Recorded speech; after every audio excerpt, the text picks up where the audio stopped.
Estimados vizinhos, como estão vocês? Aqui quem fala sou eu, seu amigo Gabriel, aqui do Turma CH. E hoje, para comemorar os 50 anos de Chaves e Chapolin, eu convidei ele, o genial Igor Borges, para poder bater um papo aqui com a gente, para falar, né? 50 anos é muita coisa, gente, é muita coisa. Então você também é nosso convidado para vir aqui nos comentários, entendeu? Deixa sua pergunta, dúvida, sugestão, reclamação, pra gente poder falar sobre os 50 anos, né, de uma das séries mais populares, não apenas aqui no Brasil e não apenas no seu país de origem, mas aí toda a América Latina. Então eu vou chamar aqui o Igor pra gente poder bater esse papo. 50 anos de Chaves e Chapolin. É bastante coisa, né, gente? Acho que não tem dúvida disso. Então sejam todos bem-vindos, mandem aí da onde você nos assiste. E logo então o Igor entra para poder comentar com a gente aí, conversar com a gente sobre essa série que completa meio século. Igor Borges, me escuta, me vê? Rapaz, eu não tô vendo não. E aí, tudo bem? Rapaz, Eu também não. Pera aí, ao agora. contrário. Mas pera, agora eu tô te vendo. E aí, Igor, como é que tá? Quanto tempo? Quanto tempo? A gente não se reúne desde agosto, né? Deixa muita coisa, ué. Que isso, Como é que tem que tá o fazer mais Triângulo live. Mineiro? Como é que é? Como é que tá o Triângulo Mineiro? Tá tudo tranquilo, até então tá tudo tranquilo. Você tá me vendo bem, me ouvindo direitinho? Perfeitamente, Williams. Show. No início não apareceu, ficou tudo escuro. Aqui Mas agora eu já tô também. podendo ver e ouvir com muita qualidade. São os espíritos zombeteiros. É. Ô Igor, 50 anos de Chaves, 50 anos de Chapolin, completando nessa semana, né? Domingo e quarta, né? E terça, perdão, e terça. É muita coisa. É. Como você, fã de Chaves, tem menos de 20 anos, se sente em ser fã de uma série que tem meio século? Como é que é isso? Cara, é doido na minha mente, porque quando eu conheci Chaves, era ainda uma série de 30 e poucos anos. Então, era de certa forma era. Só que hoje é muito antiga, cara. É um produto de 50 anos, meio século, cara. Eu penso a próxima geração vai pegar um produto ainda mais antigo, ainda mais distante. Né? E sempre fica aquela dúvida, a gente ainda tem o que desbravar de Chaves, a gente já conhece tudo, né? Porque o pessoal que veio lá dos anos 90, anos 2000, tinha muito que descobrir ainda, né? O SBT exibia 50 episódios de uma quantidade de 300. Então pensa. Isso quando a gente fala só da série, né? Tinha muito que desbravar e hoje a gente já tem quase tudo à disposição, né? É. E o que a gente alcança ainda conhecer, que são os episódios perdidos, é muito, muito difícil a gente conseguir. Eu venho, né, dessa pegada, nasci em 96, então no comecinho dos anos 2000 ali, assim, eu falo com você, o Chaves que eu assistia naquela época não é o mesmo que eu assisto hoje com o acervo que eu tenho. Porque, assim, realmente eram pouquíssimos episódios, eu nem imaginava que existiam episódios semelhantes, eu acho que eu só dei conta, existiam muitos remakes quando começaram os DVDs da Amazonas Film, eu falei, olha, legal, eu acho que tem uma regravação. E eu fui vendo que não, que eram vários que tinham regravações. Então, assim, era uma coisa de louco, né? Tinha personagem que a gente não conhecia que existia na série. Tipo a Marisha. Então, assim, era muito louco. Apesar da gente ser muito fã naquela época, a gente não tinha conhecimento da série.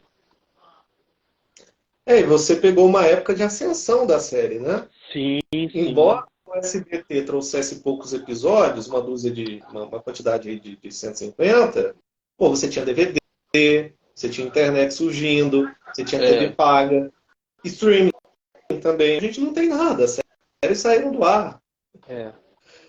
A gente sempre tem que recorrer à pirataria se a gente quiser assistir hoje, né? Ou aos produtos lançados anteriormente, né? Fita cassete, DVD, essas coisas. E um pouco limitado, né? Os DVDs com muitos cortes. Não, tem um DVD só com dublagem clássica da Maga, né? Muito limitado. É, exatamente. Tem uns DVDs da Amazonas Filmes com dublagem do Estúdio Ghibli que também envelheceram bem mal, né? É.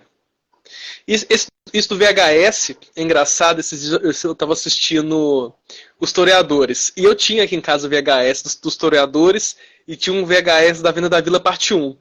Então, tipo assim, eu criança assistia, já tinha o VHS incompleto, porque os dois tem mais, tinham outras partes que o SBT não exibia, exibiu só em 2014 com uma dublagem de 2012. Então, assim, assistindo a série incompleta, super incompleta.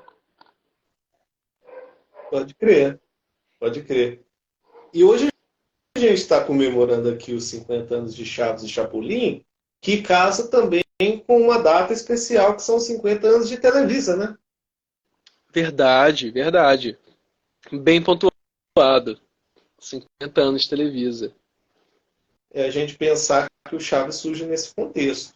Beleza, o personagem ele já existia, ele estava lá fazendo parte de um programa do X-Espírito de uma hora. Ele era uma das É. atrações, um dos números, né? Mas o Chaves que a gente conhece do SBT, que foi transmitido diversas vezes, que tinha uma duração X em cada história, surgiu em 73. Bem como o Chapolin que a gente conhece. Para nós que somos Aham. brasileiros, o Chaves de antes meio que não tem muita diferença não, cara. Mesmo porque o público, especialmente o público brasileiro, não gosta dos primórdios da série, dos primeiros É. episódios. Gosta daquela fase clássica, né, dos tempos de ouro do seriado, que são episódios de 74, 75. E não gosta de nada que não viu quando criança também, né? Que se você pegar também um episódio, sei lá, aquele da Cruz Vermelha, que tem o Seu Madruga, que tem o Kiko, com dublagem clássica, eles não vão curtir também, porque eles não assistiram quando criança. Tem isso também, né? Exatamente. Muitos desses episódios bons, né? Sim, muitos, muito bom, muito bom. O do Satanás acontece a mesma coisa, eles preferem a versão de 79 com o professor Girafales porque assistiam a exaustão. É uma coisa muito ligada mesmo à nostalgia para algumas pessoas, né? Tem aquele episódio bem emblemático do Banho do Chaves, que querem dar Aham. banho no garoto, que é até um caso raro. Ele tem versão em 78, outra em 79. Ele tem remake num espaço de tempo muito curto. Mas se a gente pega a versão de 78, é a melhor que tem. Tem Kiko, Sim, sim. Pulga, tem Cena na Escolinha, Tem tem diálogos escolinha, exclusivos que não existem nas outras versões. Então, para mim, é a melhor versão. para mim Para mim, é também, até um com dos melhores certeza. episódios de toda a série, sem exceção. Mas o pessoal prefere a outra versão de 79, cara. Que é horrível. Porque, né? Porra. Eu até que eu gosto dela, eu gosto bastante dela. Mas eu acho que eu gosto muito dela também pela coisa da nostalgia. Sabe? Eu tenho essa questão com ela. Mesma coisa da Cruz Vermelha de 79. Eu acho que reprisou tanto quando eu era criança que eu peguei esse carinho com ela, sabe? Esse conforto. E eu lembro que uma coisa que me batia muito na minha cabeça quando eu era criança era o fato de ter poucos atores e tipo, o Edgar fazia o Nhonho em Seu Barriga, a Florinda fazia ela, então isso me chamava atenção. Não, perdão, a Maria fazendo a Chiquinha Dona Neves. Então isso me chamava atenção, sabe? Essa coisa do teatro, entra um, sai o outro, e um fazendo outro. Isso me chamava bastante atenção. Mas tem uma versão com o Kika e com o Seu Madruga que também é ótima. Que é ótima também. E se você parar pra pensar, faz mais sentido, né? O seu Madruga fazer de doido pra não pagar aluguel. Não que a Dona Neves não seja inadimplente, mas que remete muito mais de fato ao seu Madruga. Mas se a gente pega também a cronologia da série, também não faz tanto sentido no caso da Dona Neves. Por quê? Porque ela tinha acabado de chegar na vila, cara. É, pois é. Era de se esperar que o seu Barriga tivesse um pouco mais de paciência para lidar com ela, né? Porque ele estaria arcando com as dívidas do neto, né? O que ela tinha a ver, coitada? Acho que é nesse episódio mesmo, ela chega a falar isso, né? Falou, não, eu cheguei agora e tudo. Acho que o X-Espírito dá essa meio que desculpa esfarrapada, né? Que ela herda as dívidas do neto. Uhum. Mas isso da criação da Televisa é algo muito, muito, muito interessante de mencionar também, né? Porque a Televisa as pessoas acreditam que é uma emissora só de televisão e que faz 1000 novelas, mas na verdade é um conglomerado de canais, né? Que Uhum. surgiu ali junto na verdade, a série Chaves surge na necessidade de existir novos programas, né? Não sei se estou falando uma besteira aqui. Essa É isso necessidade mesmo. de ter mais demanda mesmo. A Televisa, em suma, é uma network. A Televisa ela tem um grande arsenal no México, né? A família Ascarga é dona também do Estádio Azteca, né? Durante um bom tempo, a Televisa teve como vice-presidente o filho do cara que criou e inaugurou aquele hotel lá de Acapulco, Uhum. Miguel Valdez, se eu não estou enganado. Então a Televisa é dona de tudo do México, cara. É a Disney do México, é a Globo do México, entendeu? Então, quando a gente pega o surgimento da Televisa, a gente começa a enxergar essa necessidade da família Ascarga de tomar para si tudo que vem pela frente. Tudo. Uhum. Tem sempre aquela ideia. Ah, como é que se formou a Televisa? O Canal 8 se juntou com o Canal 2. Não. Dá aquela ideia que o telesistema mexicano era apenas o Canal 2. Mas o telesistema mexicano era dono de várias emissoras. Canal 2, Canal 5, Canal 6, se não estiver enganado. Era dono de estações de rádio. Então o telesistema mexicano também já era meio que uma network. Já era dona de várias estações. Só que era Uhum. do interesse puxar para si o Canal 8, por quê? No Canal 8 estavam grandes estrelas. Estava Roberto Gomes Bolanhos, Los Polivoces, tinha produção de telenovelas que faziam muito sucesso. Hermanos Coraje, adaptação Uhum. da novela da Jeanette Claire. Então, o Canal 8, apesar de ser uma emissora menor, estava chamando muita atenção, né? Então, meio que, quando junta, quando o Canal 8 se junta ao telesistema, você junta a fome com a vontade de comer, cara. Porque, embora funcionasse em várias regiões do México, acredita-se, até onde eu sei, o Canal 8 não era 100% nacional. Não, não. Eu sei que, por exemplo, o Carlos Villagrán, na entrevista que ele dá para o Danilo Gentili, ele diz que antes de Televisa, quando estavam apenas no Canal 8, eles funcionavam apenas na capital. Mas Uhum. não é uma informação que procede, porque a gente sabe que na mesma época que o Canal 8 estava exibindo os programas na Cidade do México, lá no Distrito Federal, o Canal 9 de Guadalajara estava exibindo também X-Espírito. Se lá na Cidade do México, na capital, exibiam as quintas, as terças, lá no Canal 9 de Guadalajara exibiam aos sábados. Então, o Canal 8 já se desdobrava. Já tinha Aham. parceiras, afiliadas no país, podemos dizer assim. Mas quando juntou-se a Televisa, quando juntou-se ao telesistema formando assim a Televisa, foi sucesso. Foi sucesso. Então surgiu aquela necessidade de explorar melhor os recursos que a Aham. recém-inaugurada Televisa tinha. Então, porra, a gente tinha um humorista como o Chespirito, apresentando um programa de 1 hora às segundas-feiras. Ele passou a ter a missão de fazer 3 programas. O É. Chaves nos dias de segunda-feira, o Chapolin às quartas, e o Cidadão Gomes às sextas, que não durou nada o Cidadão Gomes. Né? É. Eu acho que, O, eu acho que além do acidente do Roberto, eu acho que o Cidadão Gomes também tem um humor mais elitista, né? Tem um humor mais textual, né? Era disso que eu ia falar, cara. O Henrique Segoviano, numa entrevista que ele deu, ele destacou muito esse papel de carga social, de crítica que o Cidadão Gomes fazia. Aham. Por exemplo, sabe qual era o comparativo que se fazia ao Cidadão Gomes? Ah. Don Quixote.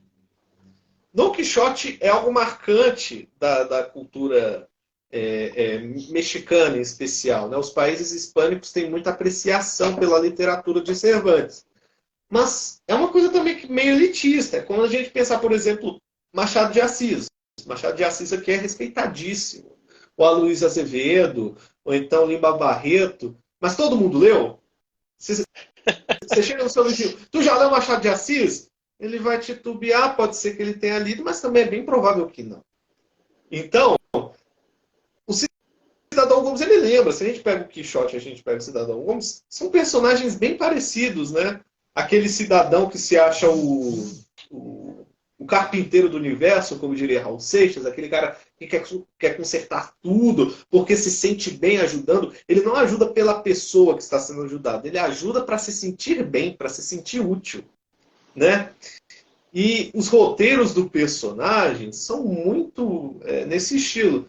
E a gente sabe por quê. A série dos anos 70, especialmente a de 73, não está liberada. A gente não tem acesso, nunca foi reprisada. Mas ela teve remake nos anos 90. E a partir dos textos dos anos 90, a gente meio que pode supor como é que funcionou nos anos 70. Não deve ser uma coisa muito diferente, né? E se a gente pega nos anos 90, a série ela traz muitas críticas. Embora o Gomes sempre seja mostrado como aquele cara impertinente, aquele cara que toca na ferida, ele consegue ser pertinente também em alguns momentos. A gente pega, por exemplo, aquele episódio do casamento que o Cassiano Ricardo vive falando, né? Porque ele dublou o personagem e sempre que ele dá uma entrevista para falar sobre, ele cita esse episódio, porque ele é muito marcante, cara, né? Cidadão Gomes, ele tem uma afilhada e essa afilhada vai se casar com um homem rico apenas pelo cara ser rico. E no casamento ele faz um puta discurso enfadonho, prolixo, redundante, que faz a afilhada desistir do casamento. E é um monólogo, cara, de quase 10 minutos. E que provavelmente estava lá na série original, nuances, né? Cara, umas nuances assim que você fica cabreiro de ver. É uma coisa muito xispirística, uma coisa muito quixotesca também, se a gente puder falar assim. E é uma coisa do Shakespeare também, ele sempre deixou claro que sempre queria ser uma pessoa do bem, né, uma coisa assim. E eu tô lembrando aqui agora também que quando foi lançado o El Chanfle, acho que tinha uma crítica também, agora eu não lembro de quem, que era o seguinte, que talvez os mexicanos não compreendessem que pudesse existir uma pessoa como Chanfle, que era tão justo assim, que era tão ético assim, né? Tipo assim, acho que não tem uma pessoa que é tão ética quanto o Chanfle assim. Essa pessoa não existe. Acho que tinha um crítico que chegou a fazer esse comentário. E talvez é por isso que um programa desse seja difícil de sobreviver, a não ser dentro de um programa maior, que de vez em quando apareça. Aquele, por exemplo, do Cantinflas, eu acho incrível aquele episódio. Cantinflas no céu salva um casamento na terra. Isso. E que pra maioria talvez seja um episódio chato, né? Que é meio um pouco longo, né? Muito texto. Não, mas é interessante também se a gente vê que o cara cita Cantinflas, né? Eu acho que a única vez... É porque assim, se a gente pega aqui, quando a gente vê um artista brasileiro fazendo uma análise de Chaves, ele sempre vai citar o Cantinflas. Tipo, Chaves parece muito Cantinflas. Uhum. E eu acho que é o único momento da série que o Chespirito faz uma menção direta ao Mário Moreno, né? Porque o enredo do episódio qual é? Uma moça, ela quer se casar com um palhaço de circo e a mãe não quer, a mãe não deixa. E qual a lição de moral que o personagem passa? Também teve um cara que era, desculpa a palavra, fudido, que nem o genro da moça lá, né? O genro dessa mãe. E esse cara, com tempo, com prestígio, com trabalho, virou o Mário Moreno Cantinflas, né? Então, tipo assim, a mulher tá cagando pro cara que é o genro dela, que é palhaço de um circo na esquina. Mas esquece que um cara respeitadíssimo como o Cantinflas já foi assim um dia. Sim. Então, são textos assim, muito sociais, cara. E muito que, querendo, social. meio, são regionais também, né?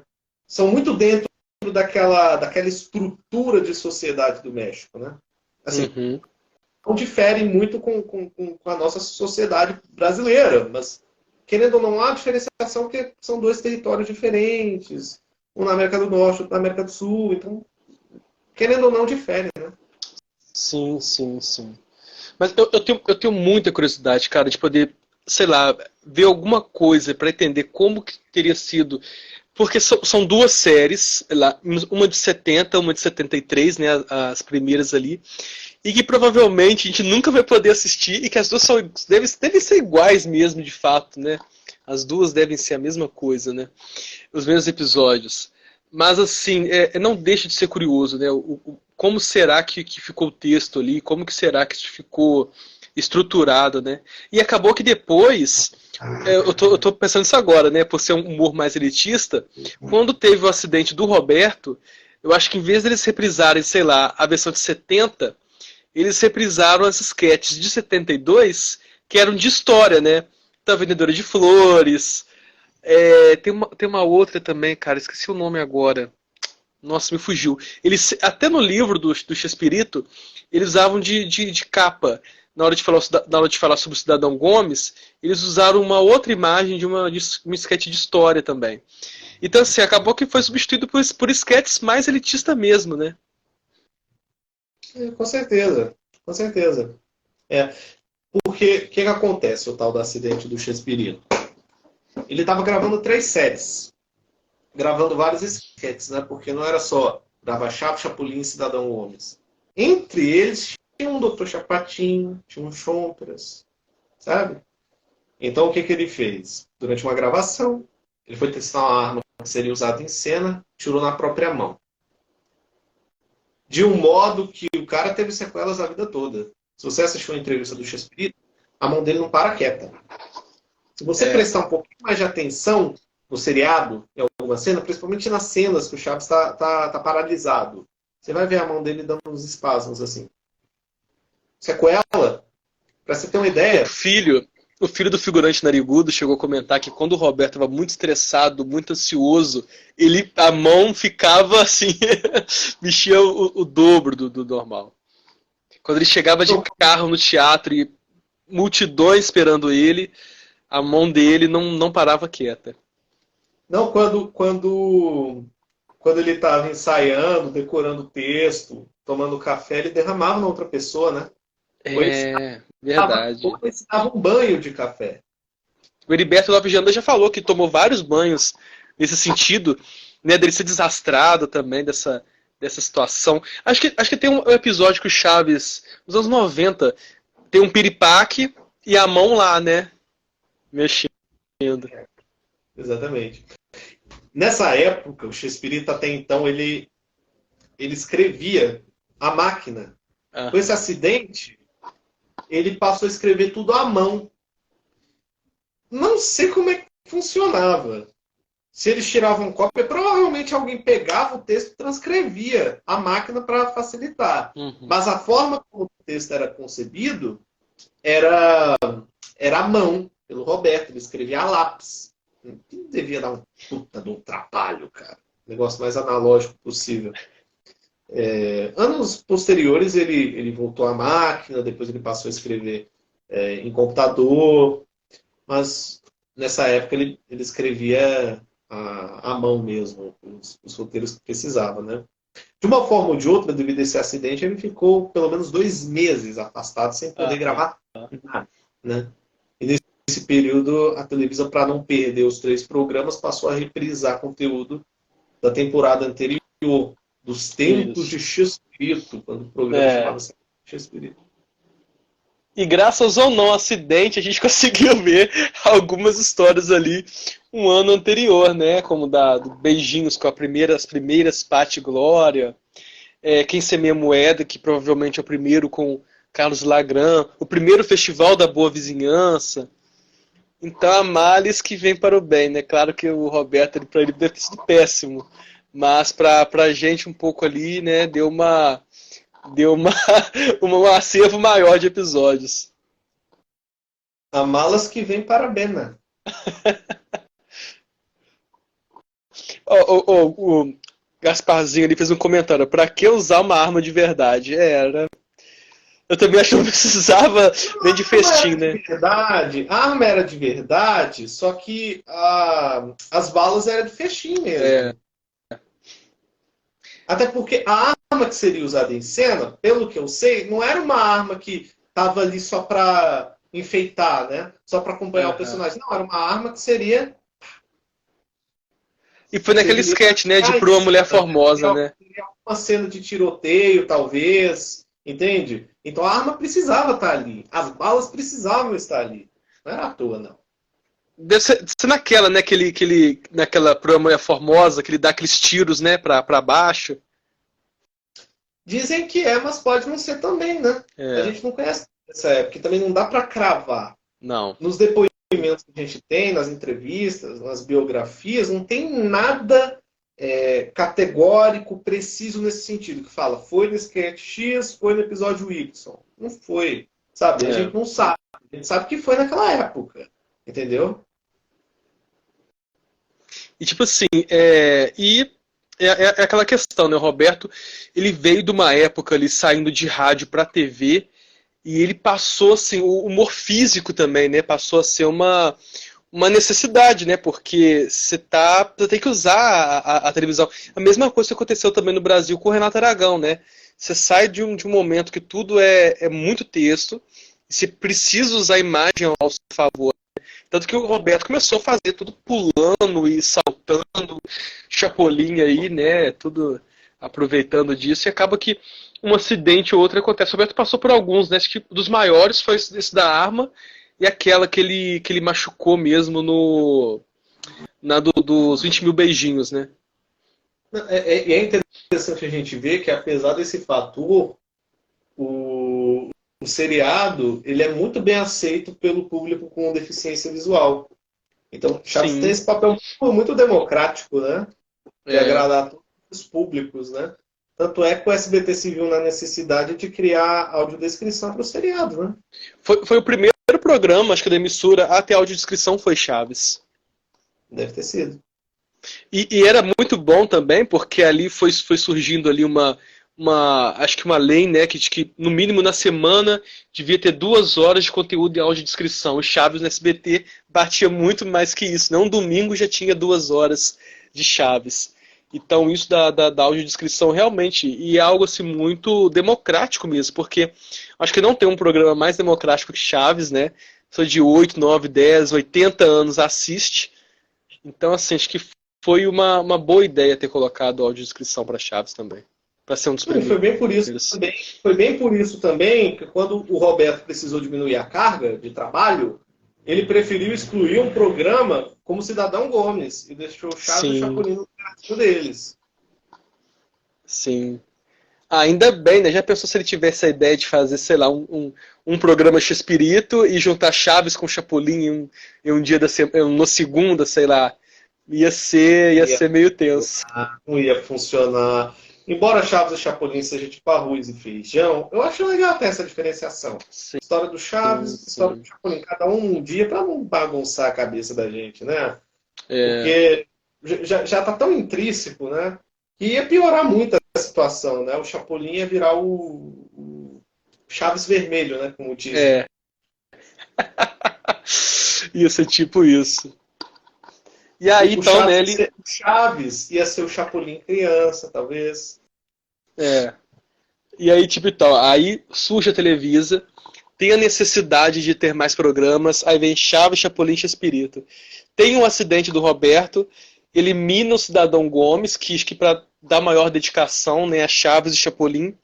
E aí Chaves e Chapolin, que já eram esquetes de outro programa, né, do programa Chespirito, Chapolin 3 anos antes, o Chaves 1 ano antes, acabam virando séries, que completam agora 50 anos. Como que você vê esse primeiro ano do Chaves, tipo assim, em comparação com qualquer programa de hoje? Você acha que é de outro mundo ver um programa ainda quadrado, com a imagem assim, né? Eu não sei qual episódio que eu vi outro dia, que quando troca a câmera, as cores mudam, né? Porque não é a mesma qualidade. Não, é doido, porque a gente cresceu com a ideia de Chaves como aquele seriado que passa no SBT, que eles vão para Acapulco, que tem um personagem que é o Seu Madruga, um outro que é um carteiro preguiçoso chamado Jaiminho, que a Florinda tem um restaurante, que o professor tem uma escolinha. Mas quando surgiu não tinha nada disso. Né? É, O público estava lidando com um seriado que estava em crescimento. Então, por exemplo, aqueles pontos altos do seriado, Acapulco, por exemplo, não existia. Então, tipo, o público estava lidando com um seriado menos grandioso do que a gente pensa que é hoje, né? O que a gente conheceu na época de SBT, né? Sim. Porra, imagina não ter Acapulco, não ter a escolinha do professor Girafales, não ter aqueles clipes, não ter que bonita sua roupa, sabe? Não ter tantos elementos que a gente conhece, não ter o Nhonho, não ter o Godines, sabe? O primeiro ano Porque uma coisa é você assistir 5 episódios num dia, e aí um tem restaurante, um tem vila, outro tem escolinha, outro tem um clipe. É outra coisa, né? E tudo embaralhado, né? E, porra, É imagina outra coisa. você ter que assistir um episódio por semana. Exatamente isso. Na segunda noite. Segunda. E o chão da vila era o chão do estúdio ainda, né? As portas realmente mexiam mais, a bola de boliche caía no chão e quicava. Apesar que, eu sempre comento isso, que se você comparar, por exemplo, o Chaves dos anos 70 com o Jô Soares ou os Trapalhões dos anos 80, eu acho que Chaves ainda está superior ainda. Acho que nessa questão de qualidade, de cenário, por exemplo. As casas do Chapolin tinham cenários muito bem feitos, que lá nos Trapalhões era um fundo branco. E a impressão que eu tenho também é que o público, nos anos 70, já parou para pensar, Gabriel? A gente conheceu primeiro Chaves, depois Chespirito. Então, a gente que é brasileiro, a gente compra melhor a ideia da vila, a ideia daqueles personagens, a ideia de que, por exemplo, tem uma criança em cena, né? Lá no México, não.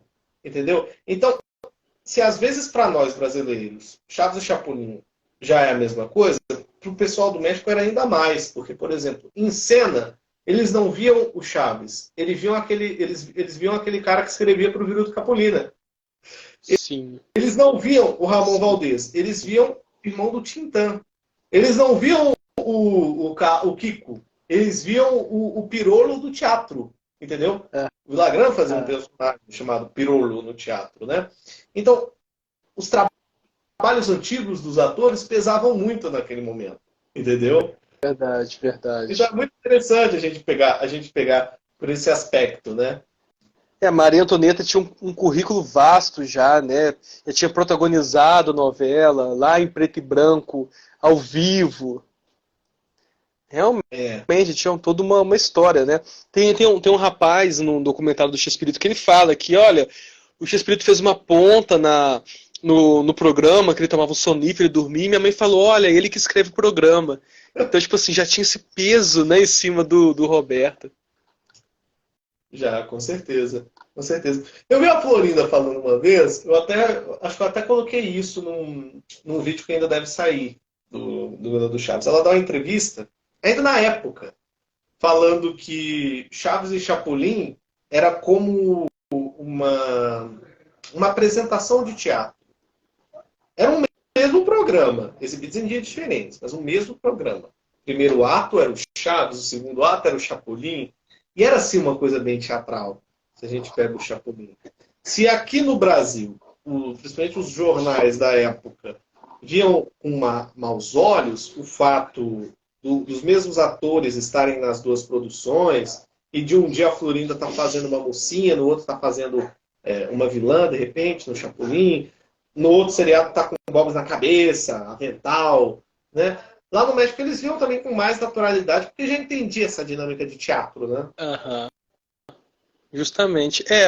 Eu acho que isso é uma coisa também que acaba muito aqui no Brasil, né? Acaba que os atores ficam marcados muito em uma coisa só, né?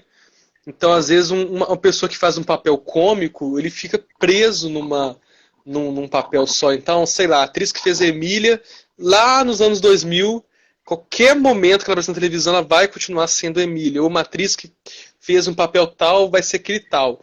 E talvez lá, né, tinha essa situação, né, das pessoas conseguirem visualizarem eles um pouco melhor.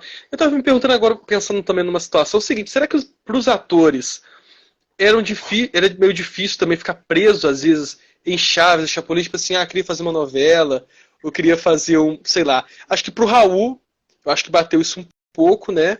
mas eu não lembro agora se pra outra pessoa, se pra Angeline, se isso pesou, ou pra Maria Antonieta.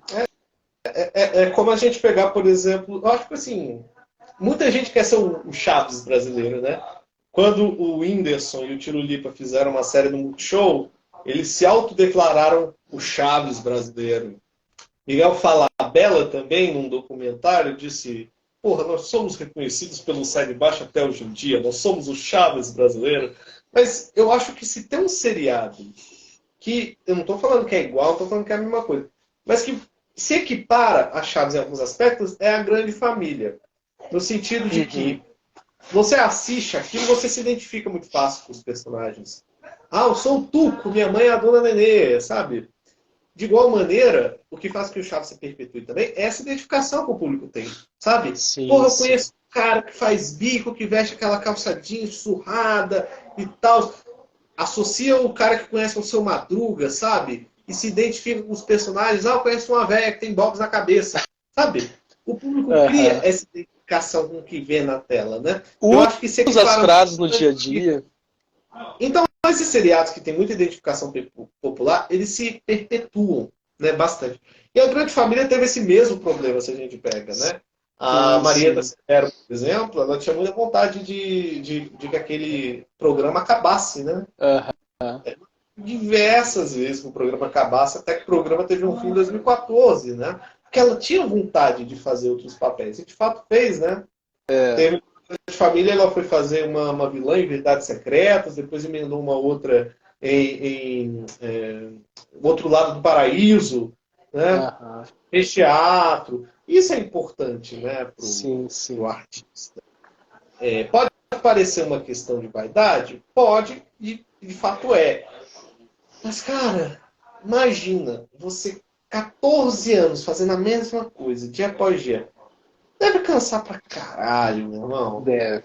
Ou você fica fissurado, igual a Maria Antonieta, né, que até hoje tem uma paixão e um hiperfoco na personagem da Chiquinha, ou você vira um Roberto Gomes Bolanhos, que em qualquer entrevista, quando alguém perguntava: ô, cadê a roupa do Chaves? Ele faltava bater na pessoa e falava: eu tenho essa porra dessa roupa, mas eu não visto nem se vocês me torturarem, seus filhos da puta.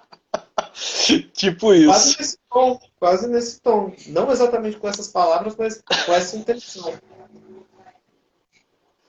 E é uma coisa, porque assim, realmente, né, às vezes o ator que fica muito preso a um personagem é muito prejudicial. Eu lembro agora também da Dirce, que fez a Emília no Sítio do Capão Amarelo. Acho que ela até foi uma das atrizes que menos tempo interpretou a Emília, mas que mais ficou marcada, e ela não aguentava aquilo também. Acho que ela até fez um filme depois que tinha essa situação, ela se encontrava com a personagem Emília e tudo. E hoje a Maria Antonieta, ela é bem apaixonada com a Chiquinha, né? Não sei se é pela questão ali que ela conseguiu os direitos com muito suor, mas ela é uma mulher que tem um currículo tão brilhante, né, tão completo. Ela podia falar mais sobre outras coisas, né, sobre outros trabalhos que ela teve, dublagem que ela fez, as novelas que ela fez. Ela não fala nada, né? Isso é muito louco. Aí pode entrar também a questão da vaidade do ator. Eu acho que ela se vendeu tanto pro papel que hoje ela tem um hiperfoco. Achei que é quase como se fosse um alter ego. Sim. Como se fosse é um alter ego, sim. Que ela... Igual o Chespirito tinha também, por exemplo, com o personagem Chompiras, né? O Chespirito, sim.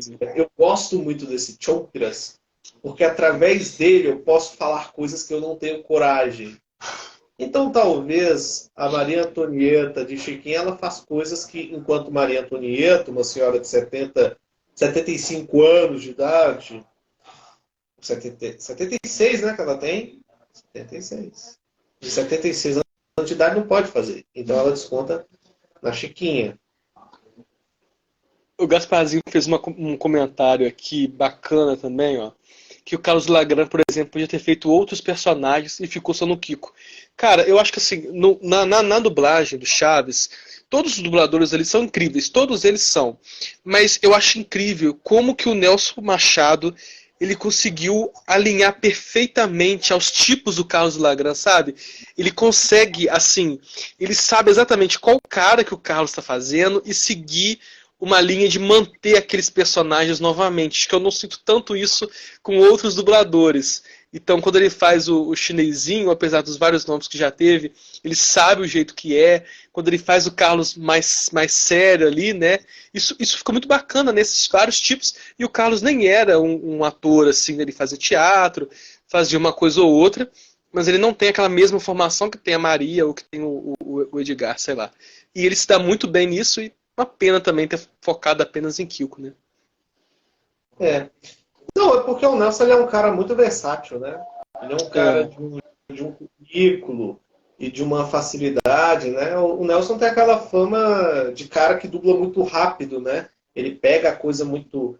Sabe? E dublagem é isso, cara. Dublagem, tempo é dinheiro, literalmente. Então, o Nelson, pô, ele é um profissional, assim, de mão cheia, entendeu? De uma experiência, de uma técnica, de uma habilidade que é até rara no mercado. Se a gente pega, por exemplo, o dublador do Barriga, que era o Vilela, o Aham. Vilela tinha uma puta dificuldade para dublar, cara. Ele errava, contam que, porra, ele demorava mais do que o previsto, sabe? Tanto é por isso que ele acabou não sendo escalado em vários trabalhos, cara. Porque ele É. demorava pra caralho.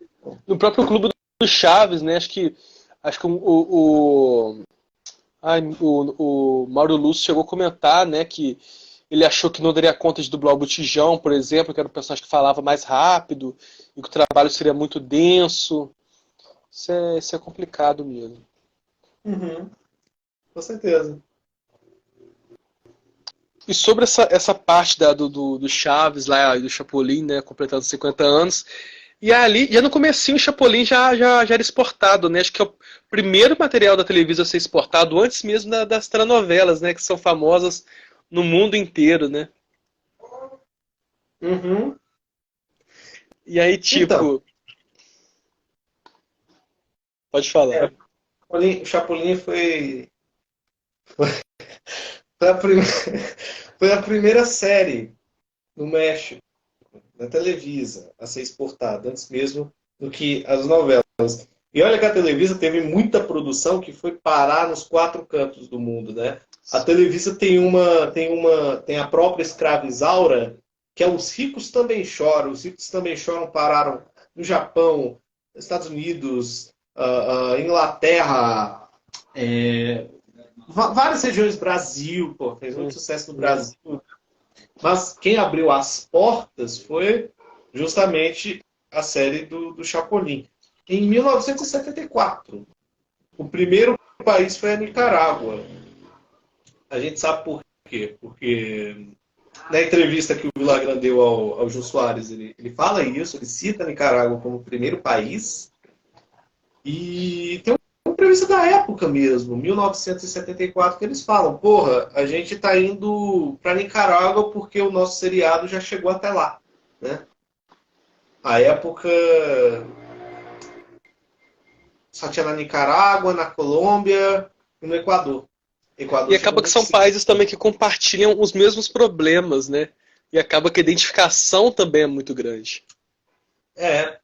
Por isso que Chespirito, lá nos Estados Unidos, ele não é conhecido, e se ele é conhecido, ele não é muito levado a sério. Ele é meio que visto como piada mesmo, como, Aham. pô, esse cara aí que fica se vestindo De de grilo. super-herói com linhas de vinil, como os Simpsons encararam Aham. quando fizeram o Homem-Abelha. É com esse tipo de visão que o pessoal vê o Chespirito lá nos States, né? É, sobre assim, é uma questão assim, acaba que o Chaves do Chapolin, apesar que ser um pouco assim, visto como universal, tinha um pouco também de regionalismo, né? Tinham palavras, por exemplo, no espanhol do México que não batiam com o espanhol do Chile e que assim, as pessoas acabaram adotando. Mas assim, tem isso, né? Era algo bem mexicano, bem mexicanizado mesmo. Ah, totalmente mexicanizado, cara. Por exemplo, a gente fala muito. Eu vejo muito brasileiro falando, porra, a vila, ela é muito nossa. De certa forma, assim, se a gente forçar um pouquinho a barra. Onde eu quero chegar? Aquele desenho de vila, porra, aqueles tanques de gás na Aham. parede, Pensei nisso agora.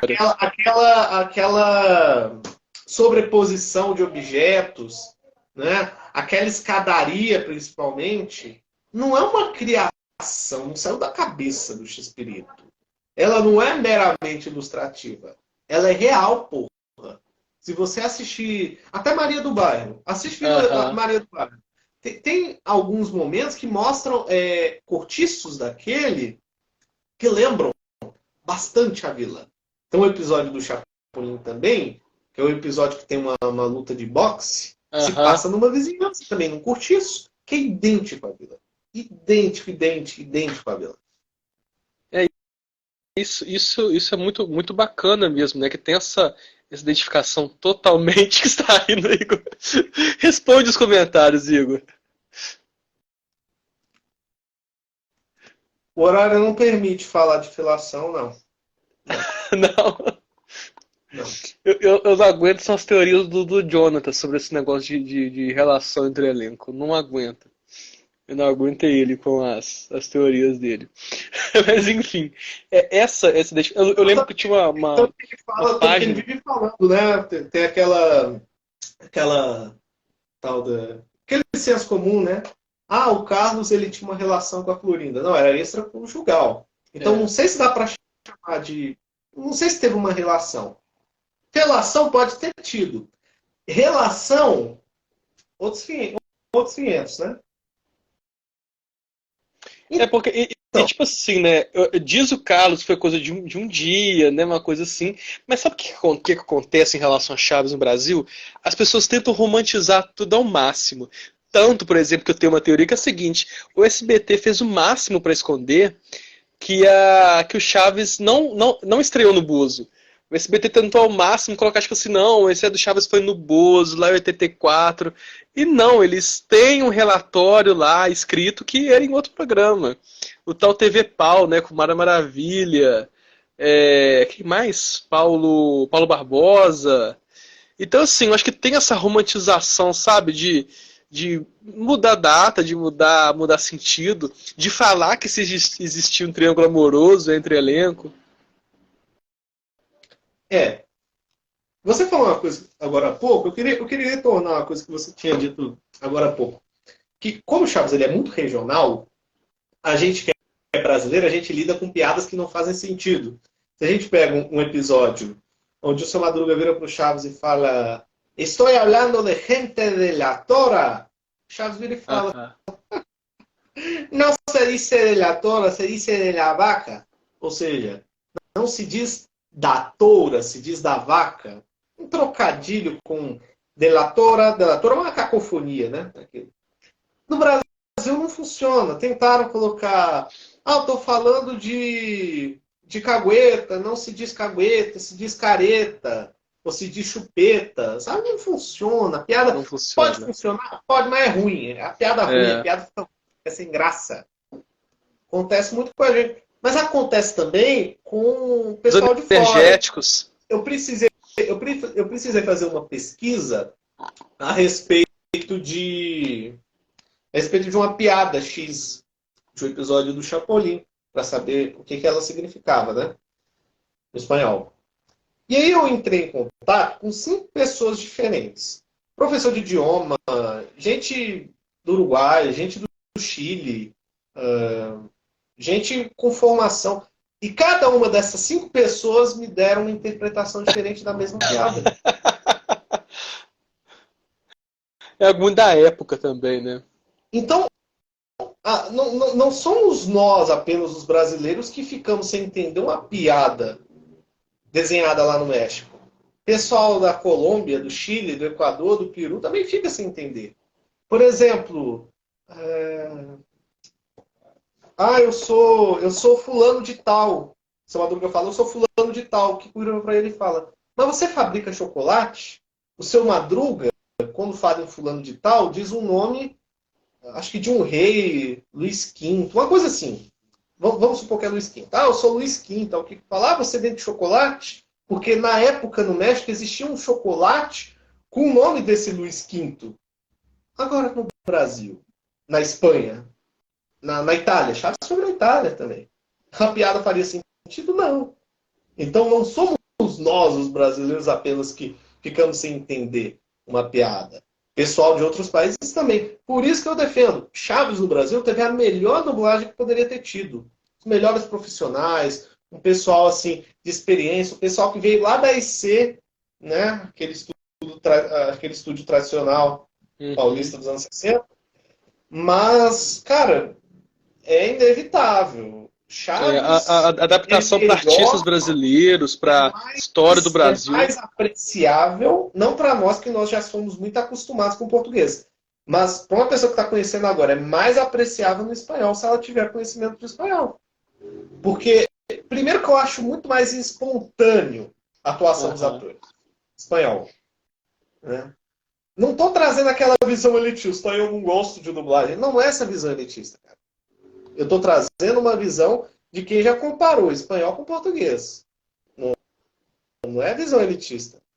E outra, o Roberto, ele era um cara de muito conhecimento de escrita, de vocabulário. Então pega o seguinte, cara. Se a gente pega o texto do Roberto, tem muita coisa que só funciona no México. Da mesma maneira que se a gente pega um texto do Chico Anísio, só vai ter coisa que funciona no contexto. Às vezes nem nós, que somos brasileiros, entendemos um texto do Chico Anísio. Não, eu lembro muito quando o SBT... É muito preso à época e muito preso, às vezes, a uma região do Brasil. Às vezes ele usa termos que são conhecidos apenas no Nordeste, coisas que são de conhecimento apenas da geração dele, que é a geração dos anos 30. O Chico Anísio cresceu nos anos 30. Não, o SBT uma vez reprisou o Vejo Gordo. Eles pegaram simplesmente uma fita de um episódio, botaram no ar, e só com piadas datadas. Eles podiam ter feito, sei lá, um recorte, né, de um episódio, sei lá, fizessem uma compilação, mas não, eles pegaram o episódio inteirinho e colocaram no ar. E, assim, muita coisa datada que não dá pra você entender. E humor, às vezes, também, que não dá pra... Não dá graça mais, né? Então, velho, então se a gente pega, por exemplo, o texto do Roberto, ele funciona muito mais no espanhol, ele está preso no espanhol, entendeu? Então, você vai apreciar muito mais o roteiro, cada uma das piadas, porque às vezes tem piada que aqui é engraçada, mas no espanhol é muito mais. Por exemplo, a gente cresceu com aquela história do SBBHQK, mas no espanhol é SBBHQK. SBBHQK é também uma cacofonia. Essa junção de sílabas forma uma frase de escárnio, talvez, né? Que é: esse bebê fez cocô. Esse bebê acecaca. É igual a gente juntar a letra e acabar formando A, K, B, I, D, K, H. É tipo isso. Funciona da mesma maneira. E não tem como forçar. Não funciona. Quer dizer, a gente cresceu assistindo, mas a gente não apreciou a piada como ela deveria ter sido. Se a gente pega, por exemplo, aquela piada lá do Não se enrugue, couro velho, que te quero pra tambor, aquele episódio do papagaio Luiz Manuel, tem aquela piada do cachimbo. Chapolin encontra um cachimbo e fala: olha, aqui tem a sigla HHH. Vai passando de um para o outro, então na sala fica um ruído. HHH, HHH, HHH, HHH. Entra uma pessoa na sala e pergunta: vocês estão rindo? Quem é que ri desse jeito? Você realmente. ri desse jeito, Gabriel? O pessoal na sua casa ri desse jeito? Jamais. Então, porra. Agora, se a gente pega a piada no espanhol, é melhor ainda. Por quê? Desde criança, eu ficava me perguntando: velho, o que tem a ver o fato de ter um cachimbo marcado com o fato de um bandido possivelmente ter estado numa cabana? Eu nunca vi a relação. A gente pega isso, a gente vê que tem uma cena que a dublagem não nos trouxe, que ela alterou, que ela modificou e mudou totalmente o andamento da cena.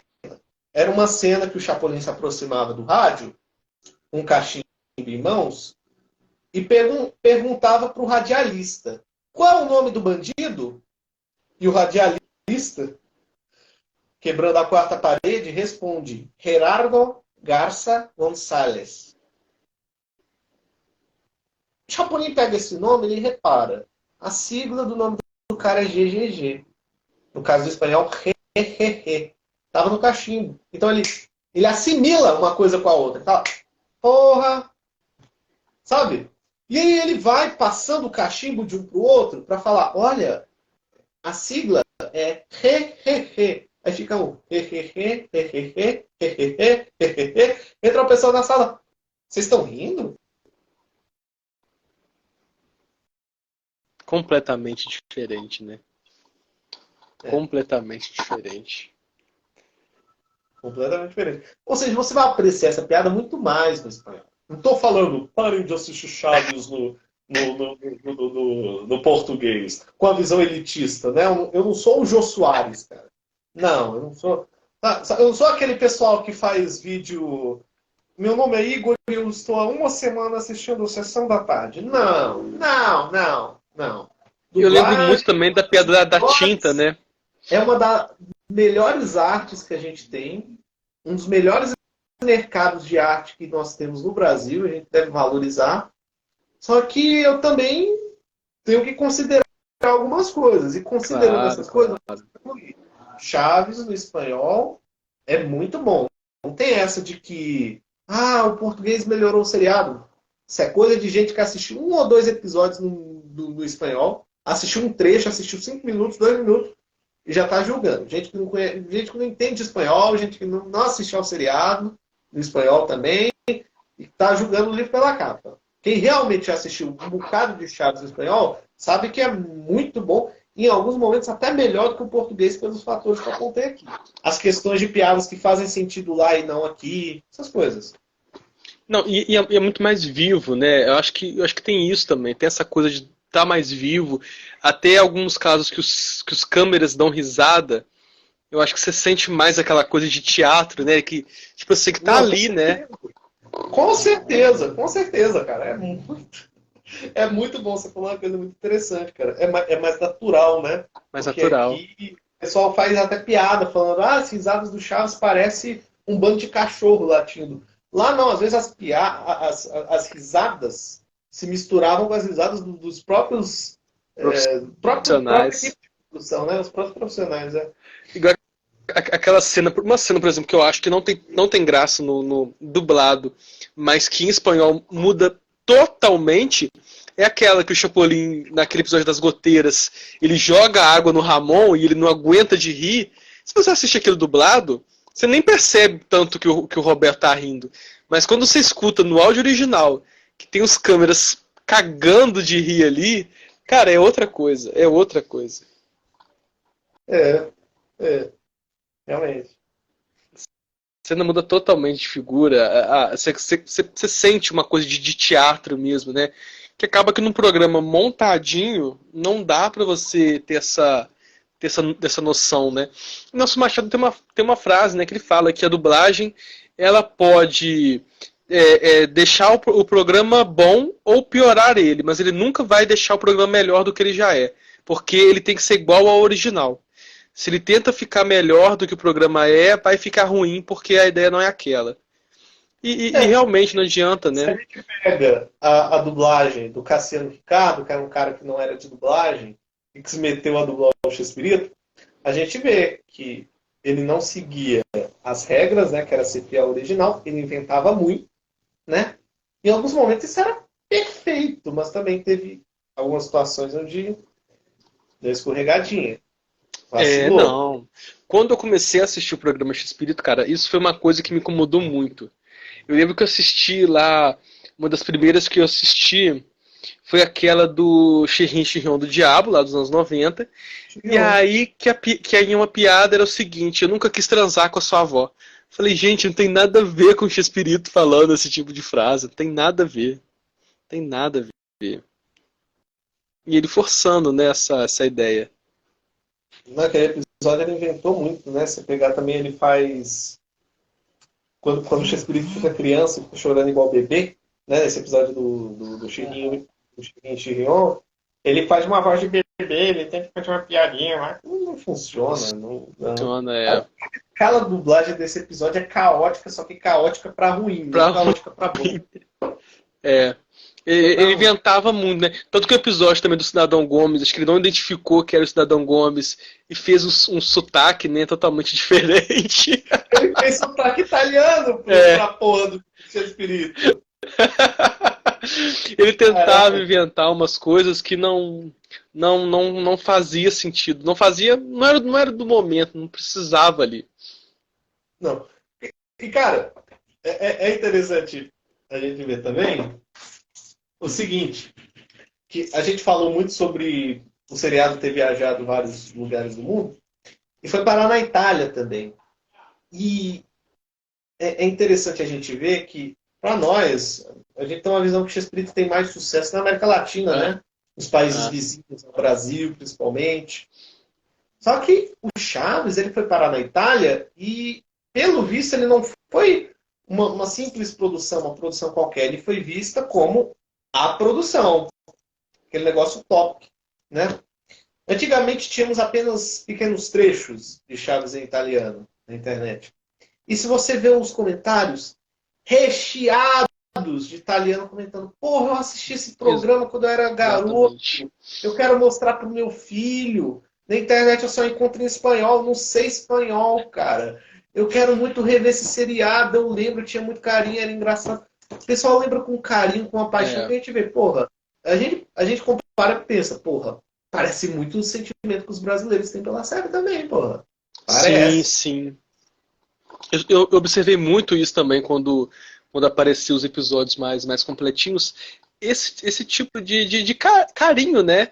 Eu acho que não é só uma... E foi exibido, acho que 2 oportunidades com dublagens diferentes.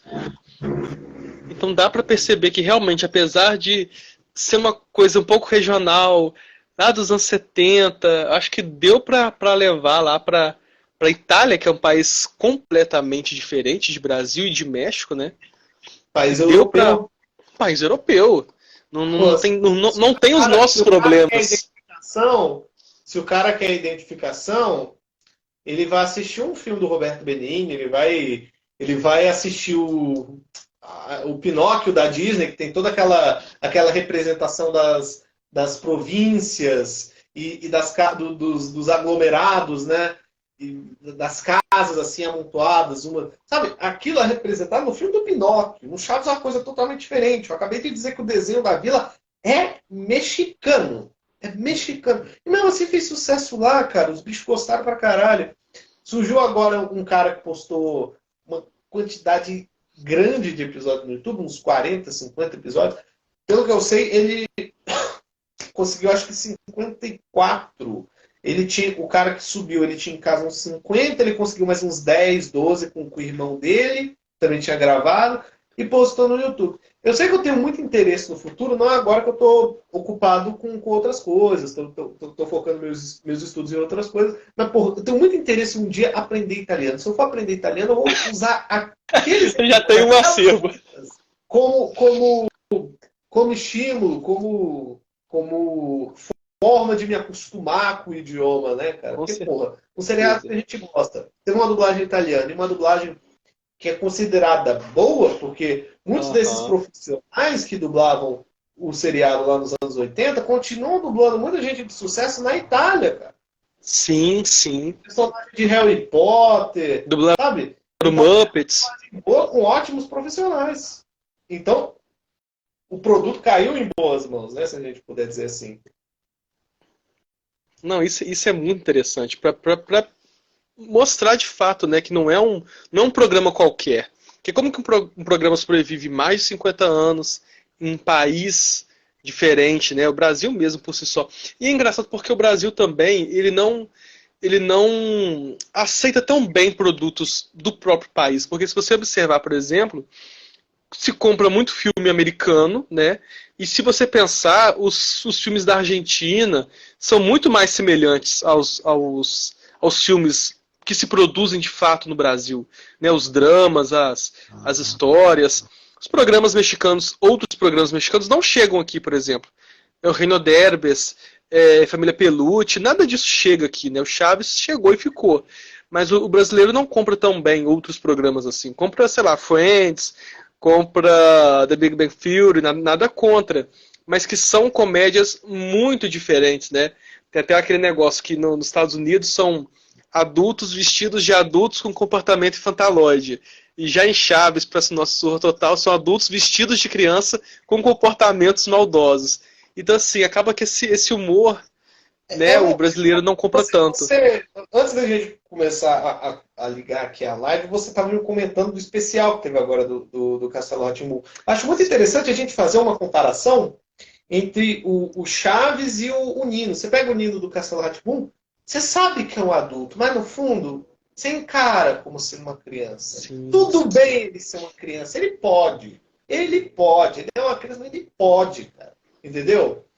Por quê? Porque ele tem um comportamento que você compra, ele tem uma fisionomia, um semblante que você encara como o de uma possível criança, né? E ao mesmo tempo também ele não tenta forçar a barra, ultrapassar os limites do aceitável. É uma coisa que você tem que comprar, cara, porque é dentro de um limite de bom senso. Então você compra, você encara com muita naturalidade aquilo. E igual a gente comentou, né? É uma pena que a gente não consiga um reencontro, né? Como foi o caso do Castelo, né? Apesar que o Castelo teve muita dificuldade para ter um reencontro também, né? Teve que vir uma empresa de fora, de biscoito, para vir e fazer isso tudo. Caso de Chaves nem se quisesse. Pelo amor de Deus. Mas você não acha, Igor, que talvez, sei lá, daqui um ano consiga reunir Florinda, Edgar, Maria e Carlos? Você acha que não? Você acha que iam quebrar o pau? Será que não seria possível? E os falecidos, como é que faz? Pega a caixinha? Não, mas, sei lá, com os vivos, fazer uma pequena reunião, não sei. Graça não. Se tivesse de acontecer, acho que teria acontecido. Como de fato aconteceu meio que naquelas homenagens que fizeram pro Roberto. Foi uma maneira, querendo ou não. Apesar que nas homenagens pro Roberto já tinha gente desconvidada, né?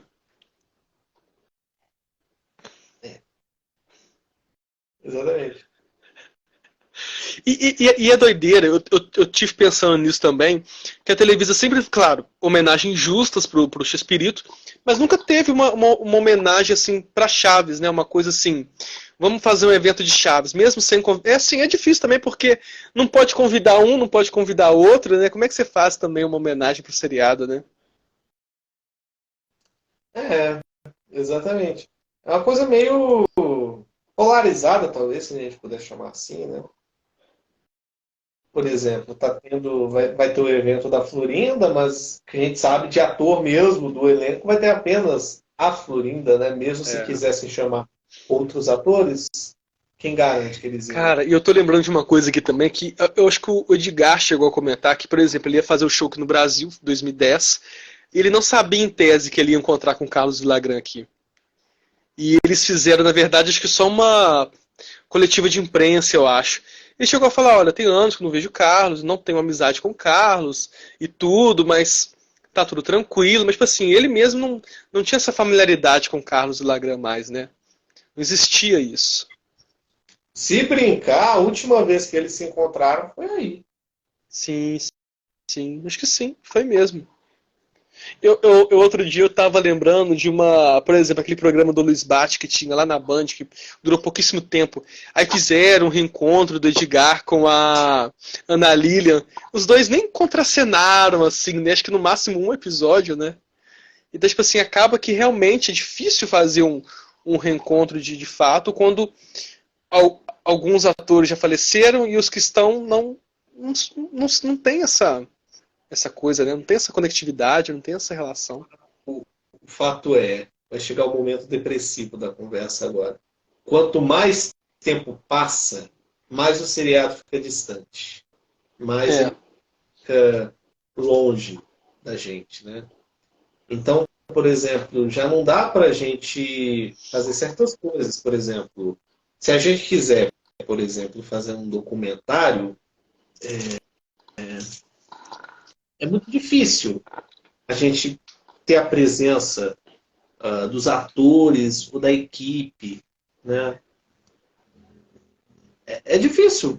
Todo mundo já morreu, quem tá vivo às vezes não quer falar. Quem Ou não morreu. lembra, se confunde. É difícil de difícil acesso, É. né? Não é aquela pessoa tão disponível, entende? Seria muito difícil, né, você fazer hoje um documentário sobre o seriado, você não ia ter quem entrevistar dele.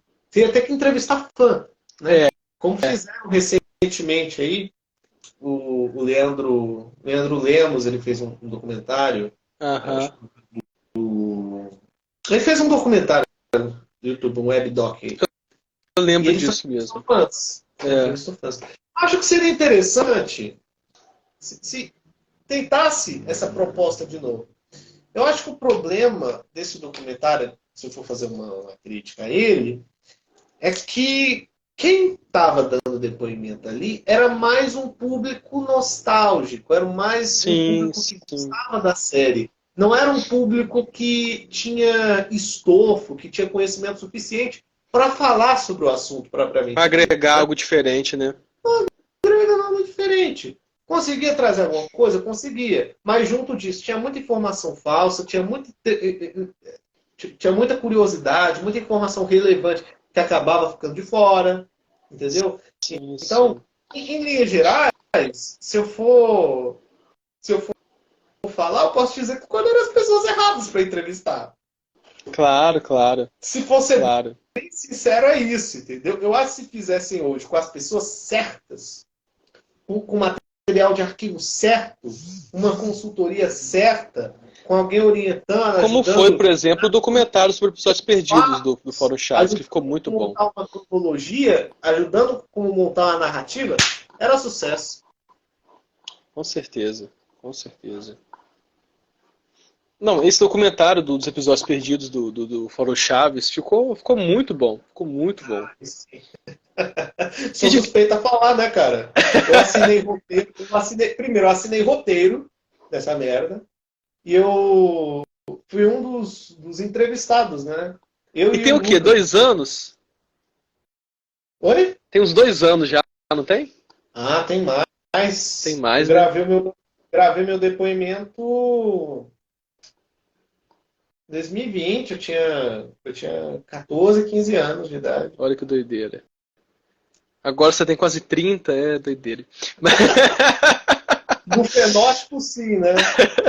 Mas assim, é algo muito interessante isso que você está falando, porque acaba que muita gente nostálgica, famosos nostálgicos talvez foram entrevistados, e acaba que perde isso, né? E acaba criando uma coisa que não tem.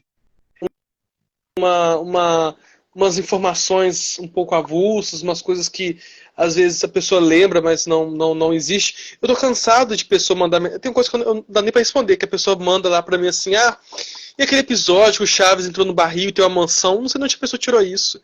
Mas ela jura que ela assistiu aquilo. Teve esse documentário também da Jovem Pan, que eu particularmente não assisti. Eu sei que entrevistaram pessoas assim relevantes para a história do Aham. seriado, pessoas assim, que entendiam do seriado, pessoas que tinham envolvimento artístico, entrevistaram atores do musical, acho que até a que faz a Florinda, a Maria Clara Manesco, chegou a dar um depoimento. Muita gente falou para esse documentário. Mas a minha opinião, vendo de cima, assim, superficialmente, me passa muita impressão que aquilo é um aglomerado de informações. Uma salada. Tem informação? Joga. Tem mais informação? Joga também. Não é uma coisa. Não tem um storytelling muito bem elaborado, sabe? É uma coisa meio amadora, meio avulsa, sabe?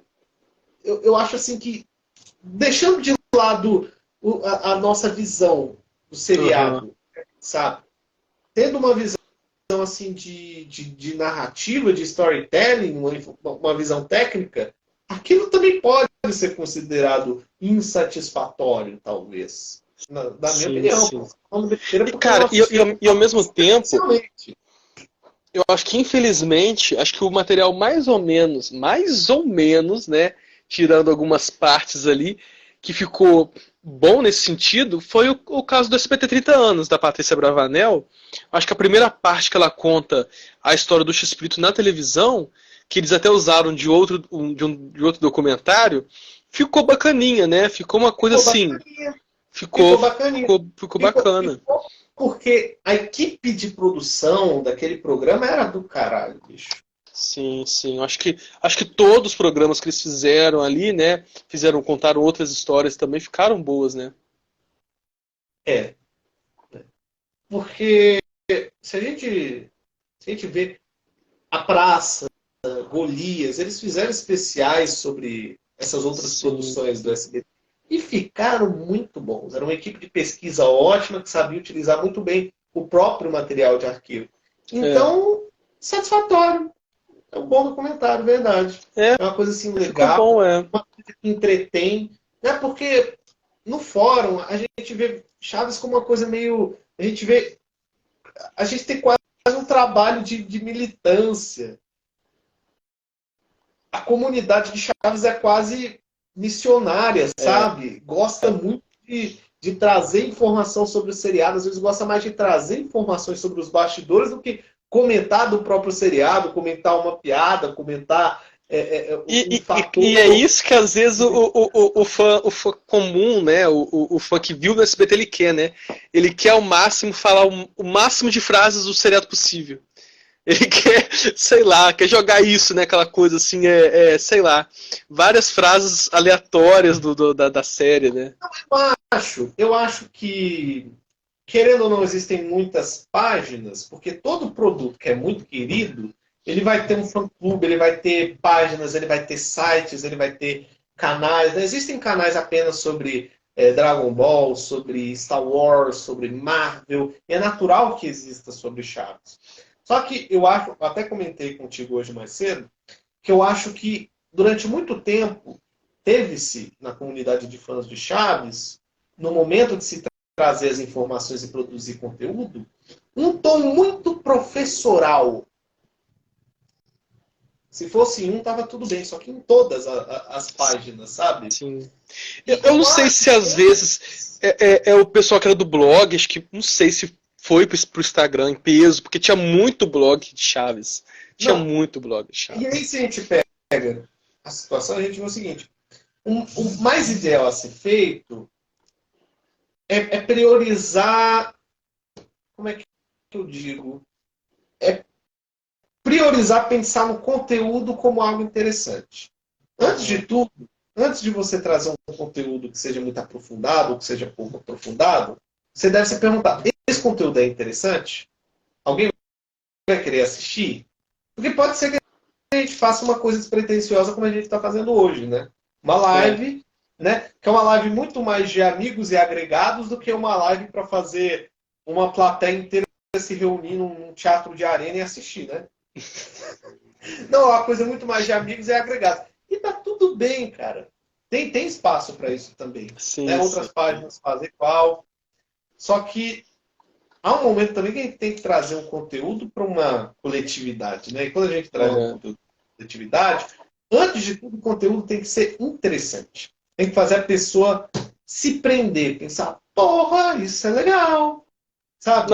eu O faço conteúdo não umas coisas que eu seja falo, esse é o que eu meramente gosto, esse é o o que o conteúdo não público seja gosta. meramente, que o conteúdo não seja meramente a informação, É. mas o que eu tinha falado lá atrás, storytelling, é você contar a história de um jeito interessante, entendeu? Com os Exatamente. termos certos, com um começo, meio e fim coerente, né? Isso que é o mais legal, sabe? Eu gosto da história do seriado Chaves, assim, das histórias dos bastidores, porque quando eu conheci, eu vi com esse olhar de, tipo, porra, isso aqui é interessante. E é legal que a gente passe essa visão de isso é interessante e não isso é importante que você saiba. Não, a gente tem que fazer um conteúdo interessante, que entretenha, que faça a pessoa rir um pouquinho, né? É. Você Cara, eu desdobrar, né? penso muito nisso, cara. Eu penso o seguinte, o cara, sei lá, trabalha numa fábrica o dia inteiro. Aí às vezes ele passa por um trecho de um episódio de uma série que ele não tem acesso e ele cresceu com ela. Isso deve ser bom, né? Eu até esse raciocínio às vezes, sabe? Sei lá, 20 segundos do dia dele, ele vai ver um trecho de uma cena que ele não vai ter tempo pra baixar, não vai achar em lugar nenhum. E tá ali na mão dele. É uma coisa, às vezes, simples pra gente, mas é um momento diferente, né? Não é, bicho. Não, de fato. É uma coisa assim que, porra, o cara vai consumir, tipo, 30 segundinhos, ele vai estar, sei lá, no metrô. Aí vai lá ver um meme de Chaves, um tweet, sabe, uma coisa engraçada e tal. Aí ele rola o feed.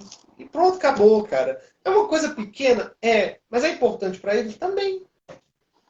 Não, é igual alguns conteúdos, eu penso assim, cara, tá na hora do meu almoço, eu não vou ler esse post agora, sabe?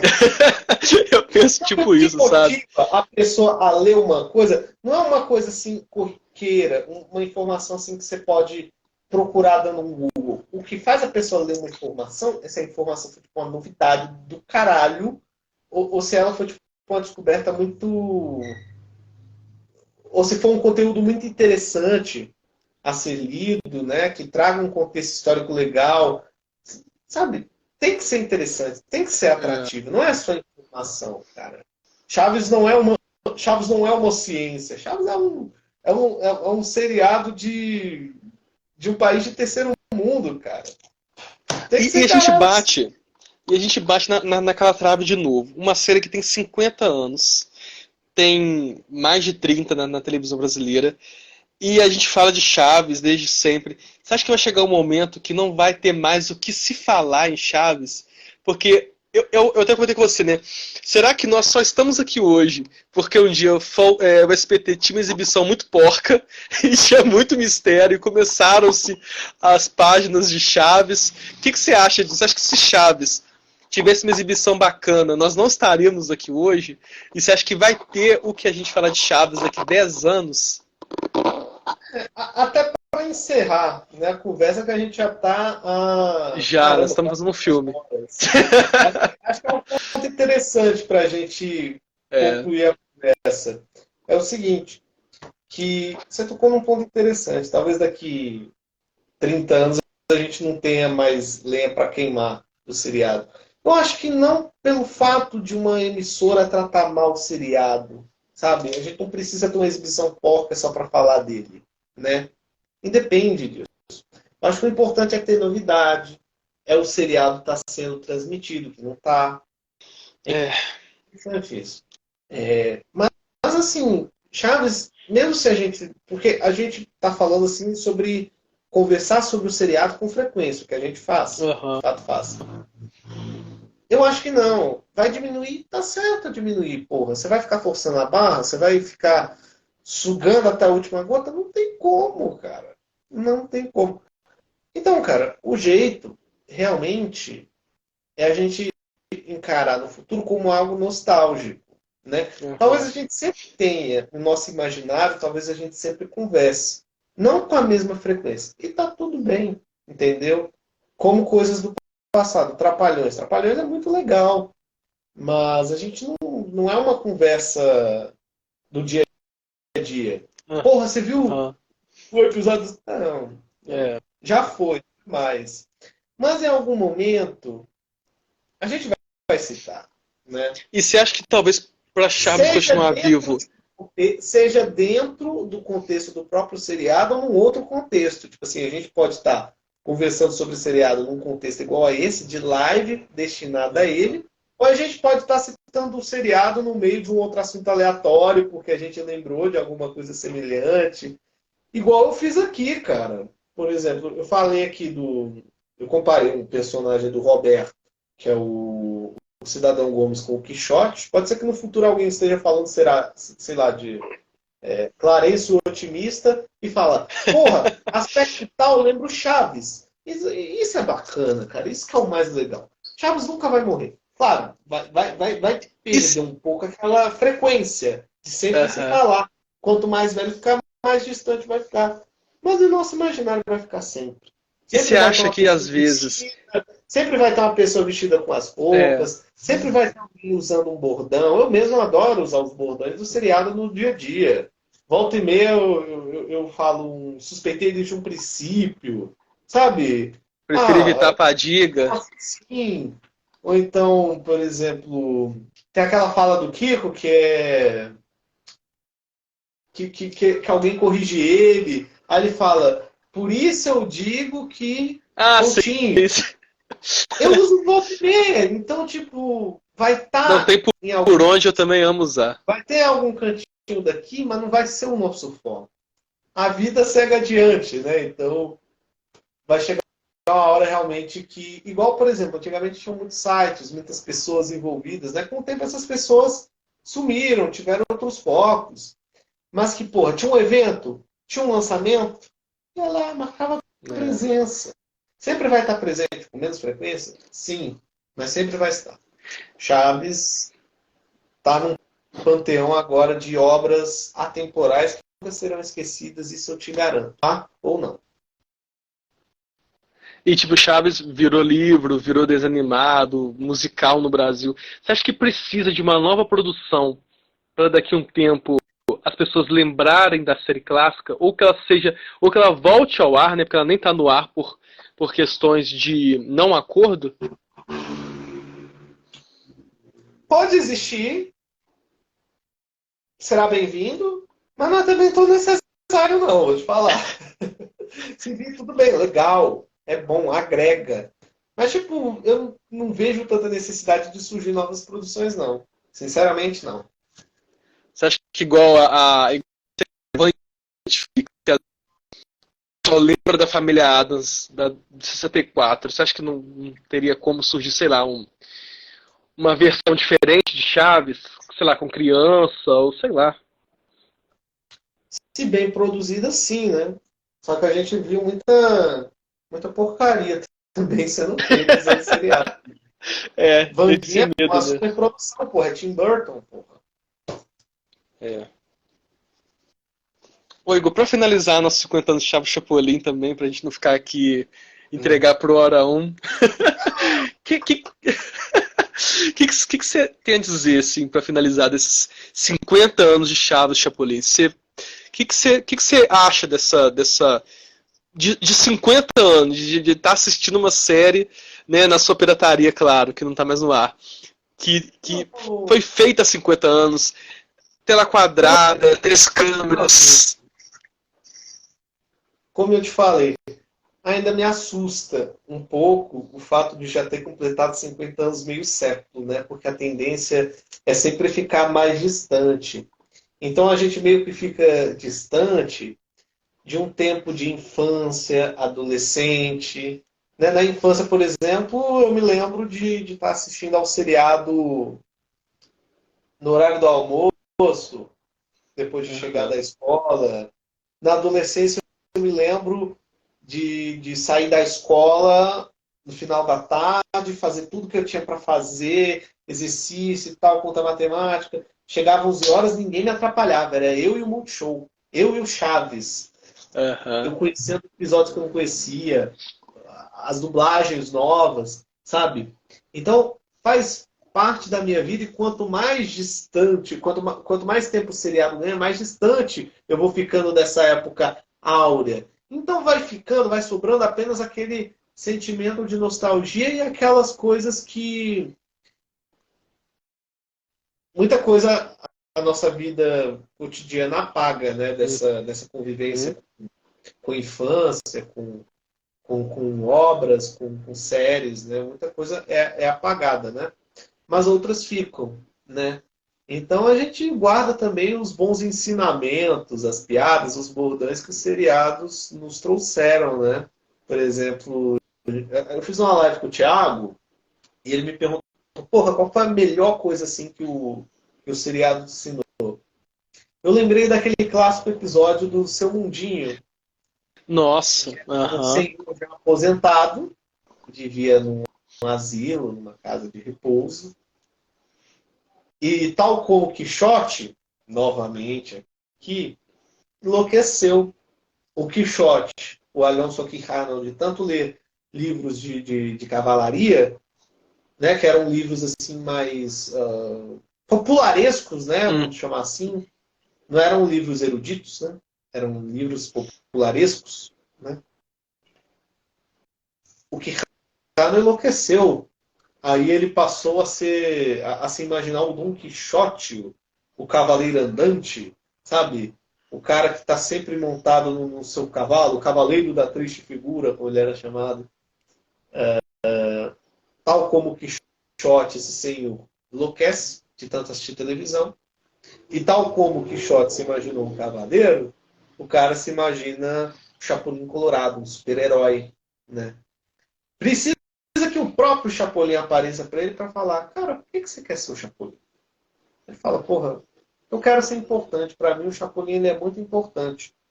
E o Chapolin fala, cara, mas tem pessoas na sociedade que não são glamorizadas como o Chapolin Colorado é, e que são tão importantes como. Aí ele cita o motorista que dirige com precaução, a atendente que recepciona bem as pessoas, o policial.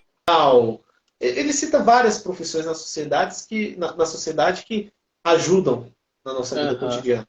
E que essas pessoas, embora não estejam num patamar muito glamorizado, muito bem visto, né, elas são úteis.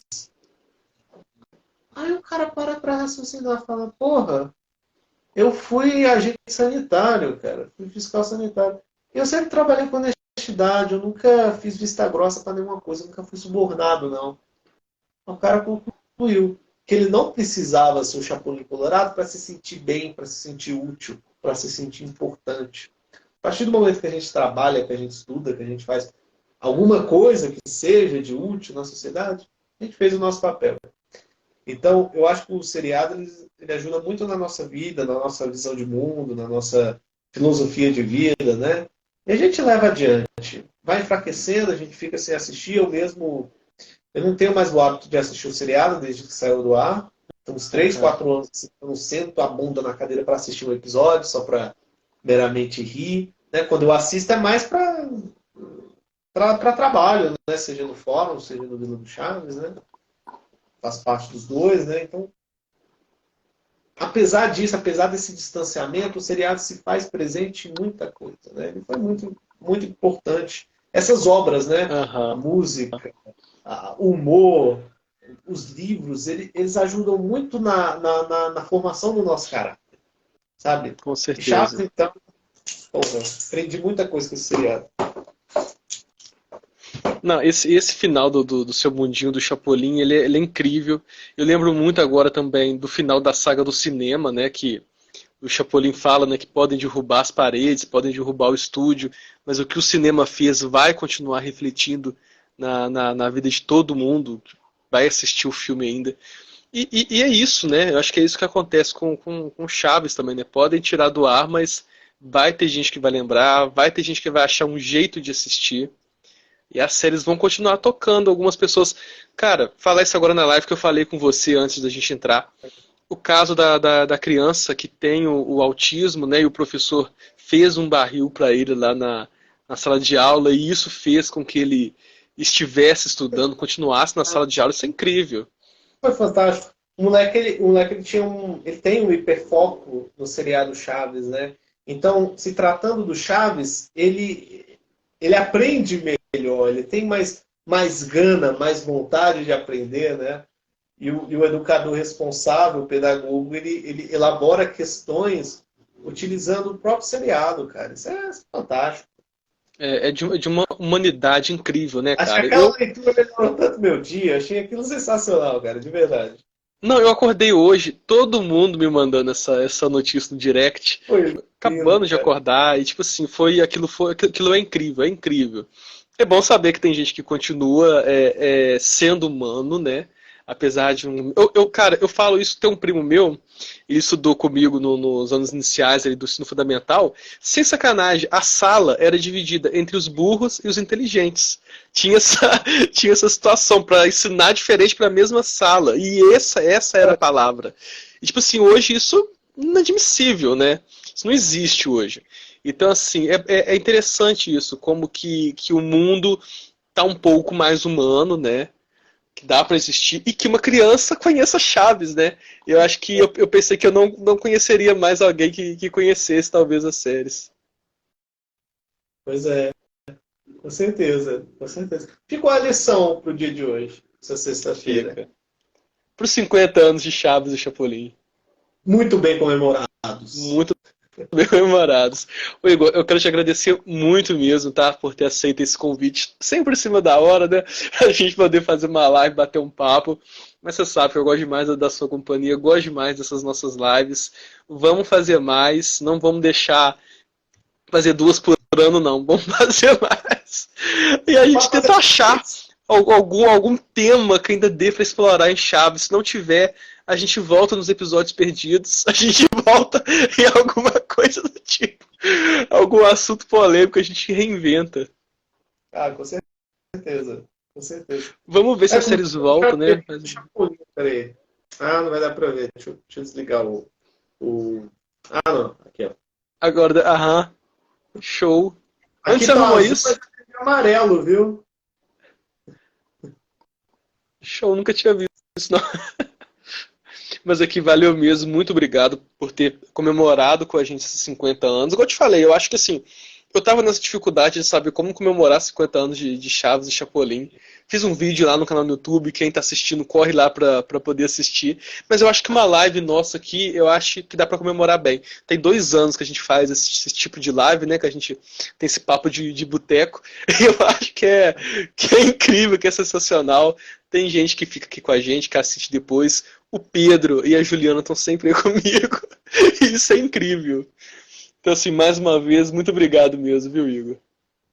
Eu agradeço, cara. É sempre sensacional fazer essas lives, botar a conversa em dia, Claro. lembrar coisas que a gente tinha esquecido, talvez.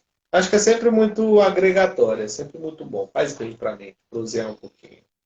Sempre muito bom. Concordo, a gente tem que fazer mais. A gente faz duas, bora fazer três. Fazer 3 no ano não é melhor, né? Então, muito obrigado, Igor. Muito obrigado a você que assistiu com a gente, que mandou seu comentário. Às vezes não deu para responder todos os comentários muito rápido, né? Não deu para falar muito das relações da Florinda com o elenco, mas a gente também deixa, né, para outras oportunidades, para outros momentos mais certeiros, né? Que vão demandar maior complexidade, não sei. Mas enfim, muito obrigado a todos. Vamos se esbarrar mais aqui em lives assim, pra gente poder pegar esses assuntos. Eu tinha tanta coisa escrito mais aqui ainda, mas tá bom, acho que deu pra falar um pouco de tudo. Também 50 anos também, né? É muita coisa. Estimados vizinhos, muito obrigado. Igor Borges, mais uma vez, muito obrigado. Acompanhe o trabalho do Igor lá no Fórum Chaves, lá no canal Vila do Chaves, tá? A série continua viva de certa forma ou outra em várias páginas aqui no Instagram, no YouTube, entre outros. Valeu, Igor, boa noite. Estimados vizinhos, até a próxima. Valeu.